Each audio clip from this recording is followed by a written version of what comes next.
శుక్రవారం ఉదయం హైదరాబాద్ అంబర్పేట మున్సిపల్ మైదానంలో grass roots all India hockey tournament for boys and girls Owaisi Khadri memorial trophy పోటీలను ప్రారంభించిన మాజీ ఎంపీ హనుమంతరావు. ఈ పోటీలలో వివిధ రాష్ట్రాల నుండి వచ్చిన క్రీడాకారులు 8 జట్లు ఈ పోటీల్లో పాల్గొన్నాయి. హాకీ క్రీడా పోటీల ప్రారంభోత్సవంలో మాజీ ఎంపీ హనుమంతరావు మాట్లాడుతూ యువతపై తన విశ్వాసాన్ని వ్యక్తం చేశారు. క్రీడల ద్వారా క్రమశిక్షణ, నాయకత్వం, జాతీయ భావన పెంపొందుతాయని అన్నారు. రాష్ట్ర ప్రభుత్వం క్రీడాకారులకు ఇప్పటికే మౌలిక సదుపాయాలు, శిక్షణ, ప్రోత్సాహకాలు అందిస్తున్నదని పేర్కొన్నారు. భవిష్యత్తులో కూడా క్రీడాకారుల అవసరాలను దృష్టిలో పెట్టుకుని మరింత సహాయ సహకారాలు అందించేందుకు ప్రభుత్వం కట్టుబడి ఉందన్నారు. యువత క్రీడలు రాణించి రాష్ట్రం, దేశానికి గర్వకారణంగా నిలవాలని ఆకాంక్షిస్తూ క్రీడాకారులకు ఎల్లప్పుడూ అండగా ఉంటామని హామీ ఇచ్చారు. Sub junior hockey tournament encouragement చేయాలి. చిన్న పిల్లలకు వాళ్ళు ఇప్పటి నుంచే సబ్ జూనియర్ నుంచి ఆడడం మొదలు పెడితే ఒకనాడు మన భారతదేశమే హాకీలో నంబర్ 1 ఉండే. అదే ఆలోచనతో ఇక్కడ కూడా అంబర్పేటలో మొదలు పెట్టడం జరిగింది. దీనికి కారణం ఏంటంటే మా ముఖ్యమంత్రి గారు రేవంత్ రెడ్డి గారు యావత్ భారతదేశంలో ఎక్కడ కూడా స్పోర్ట్స్ సిటీ లేదు. పటియాలలో ఉన్నది అది నేషనల్ స్పోర్ట్స్ ఒక్కటే ఉన్నది. కానీ రాష్ట్రంలో యావత్ భారతదేశంలో ఇన్ని రాష్ట్రాలు ఉన్న స్పోర్ట్స్ సిటీ ఎక్కడ లేదు. కాబట్టి దాన్ని ఎంకరేజ్మెంట్ చేయడానికి ఉద్దేశంతో మాజీ స్పోర్ట్స్ మినిస్టర్గా నా కర్తవ్యం. ఎందుకంటే ఇప్పటి నుంచే ఏది సబ్ జూనియర్ నుంచే మొదలు పెడితే ఒకనాడు నేషనల్లో, హాకీలలో, వరల్డ్ కప్లో కూడా గెలవడానికి అవకాశం ఉంటుందన్న ఉద్దేశంతో ఈరోజు అంబర్పేట్ ప్లే గ్రౌండ్లో మొదలు పెట్టడం జరిగింది. ఇది అంచెలంచెలుగా ఎప్పుడైతే మా ముఖ్యమంత్రి గారు స్పోర్ట్స్ సిటీ చేస్తారో అప్పుడు ఈ పిల్లలందరూ కూడా వాళ్ళకు అవకాశాలు వస్తాయి. ఏది వాళ్ళ ఆటలో అవకాశం వస్తుంది, మన భారతదేశానికి గోల్డ్ మెడల్స్ వస్తాయి.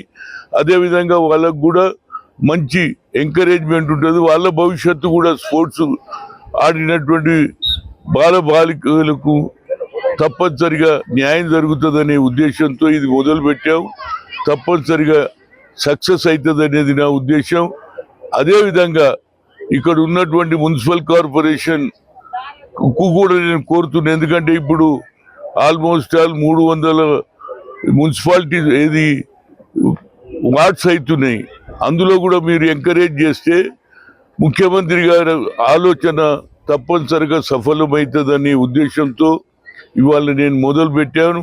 ఇదే విధంగా అన్ని గ్రౌండ్లలో కూడా ఏడ అవకాశం ఉంటే ఒక పక్క హాకీ, ఒక పక్క ఫుట్బాల్, క్రికెట్ అయితే ఇవాళ భారతదేశంలో పెద్ద గేమ్ అవుతుంది. దానివల్ల ఎంతో మందికి జీవితాలు బాగుపడుతున్నాయి. స్పోర్ట్స్కు ఎంకరేజ్మెంట్ జరుగుతుంది కదా. అదేవిధంగా మా ముఖ్యమంత్రి గారు తీసుకున్నటువంటి నిర్ణయాన్ని తప్పనిసరిగా మా వంతు బాధ్యతగా మాజీ స్పోర్ట్స్ మినిస్టర్గా మా అంబర్పేటలో ఇవాళ మొదలు పెట్టాం.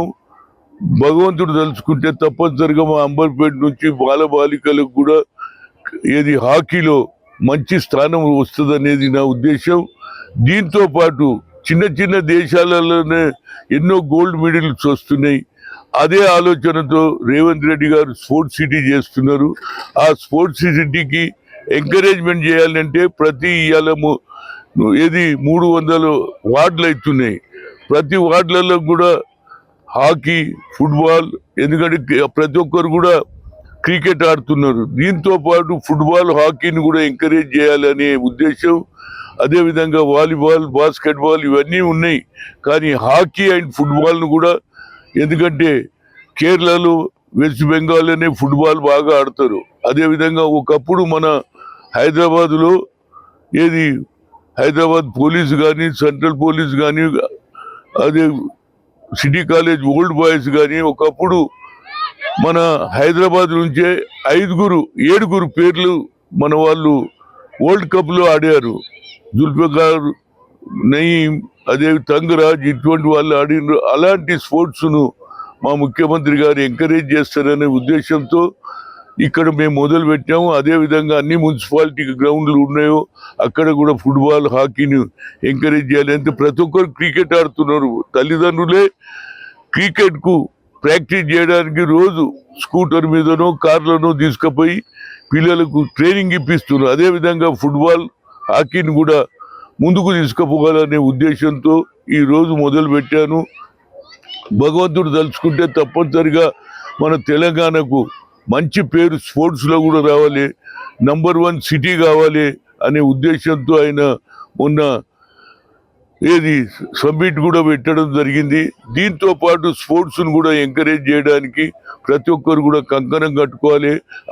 ఆయన ఆలోచనను ప్రతి ఒక్కరు కూడా ఇంప్లిమెంట్ చేయాలి, ముఖ్యమంత్రి గారి ఆలోచనను కోరుతూ ఇప్పుడు ఈ విధంగానే అన్ని మున్సిపాలిటీలలో హాకీ అండ్ ఫుట్బాల్కు కూడా అవకాశం ఇవ్వాలని కోరుతున్నా.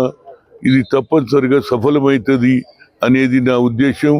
తప్పనిసరిగా ప్రతి ఒక్కరు కూడా తల్లిదండ్రులు కూడా కేవలం క్రికెటే కాకుండా ఫుట్బాల్, హాకీ, వాలీబాల్, బాస్కెట్బాల్, అదేవిధంగా అన్ని కబడ్డీ అయితే ఇవాళ నంబర్ 1 అయింది. ఒకప్పుడు కబడ్డీని ఎవరు కేర్ చేయలే, కానీ ఇవాళ కబడ్డీలో కూడా చాలా మంది ఉత్తీర్ణులు అవుతున్నారు, వాళ్ళకు ఉద్యోగాలు కూడా వస్తున్నాయి, మంచి జీవితం గడుపుతున్నారు. స్పోర్ట్స్ కూడా ఒక డిగ్రీ లాగా పిహెచ్డి చేస్తారు, ఎంబీబీఎస్ చేస్తారు, ఇంజనీరింగ్ చేస్తారు. దీంతో పాటు స్పోర్ట్స్ గారితో ఎవరైతే నేషనల్కు సెలెక్ట్ అవుతారో దానికి సరి అయిన ఫండ్స్ లేకపోవడం వల్ల పిల్లలు పోలేకపోతున్నారు కనుక ముఖ్యమంత్రి గారు ఎంతో మందికి సాయం చేస్తున్నారు. స్పోర్ట్స్లో కూడా ఎవరు స్పోర్ట్స్కు ఇతర రాష్ట్రాలలో పోయినా నేషనల్లో వచ్చినటువంటి వారికి గెలిచి వచ్చినాక మీరు అవార్డులు ఇస్తున్నారు. గెలవక ముందు వాళ్ళని ముందుకు పోయే సమయంలో కూడా రాష్ట్ర ప్రభుత్వం వారికి ఆదుకోవాలి. ఆ ఫండ్స్ ఏదో తొందరగా రిలీజ్ చేయాలని నేను ముఖ్యమంత్రి గారికి ఉత్తరం కూడా రాస్తా. ఆయన తప్పనిసరిగా ఏదైతే స్పోర్ట్స్కు రావాల్సినటువంటి డబ్బులు ఎప్పటికప్పుడు ఇమీడియట్గా రిలీజ్ చేయాలని, అదేవిధంగా స్పోర్ట్స్ చైర్మన్ అయినటువంటి శివసేన రెడ్డి కూడా నేను తప్పనిసరిగా ఆయనతో కూడా మాట్లాడతా. ఆయన అదేవిధంగా స్పోర్ట్స్ మినిస్టర్ అయినటువంటి శ్రీహరి కూడా ఆయనతో కూడా మాట్లాడడం జరుగుతుంది. స్పోర్ట్స్ దగ్గర ఎక్కడ కూడా డిలే చేయొద్దు. డిలే చేస్తే పోయేటువంటి పిల్లలకు భవిష్యత్తు చెడిపోతుంది కనుక స్పోర్ట్స్ అమౌంట్ మాత్రం ఎంత తొందరగా అయితే అంత తొందరగా రిలీజ్ చేయాలని కోరుతున్నా.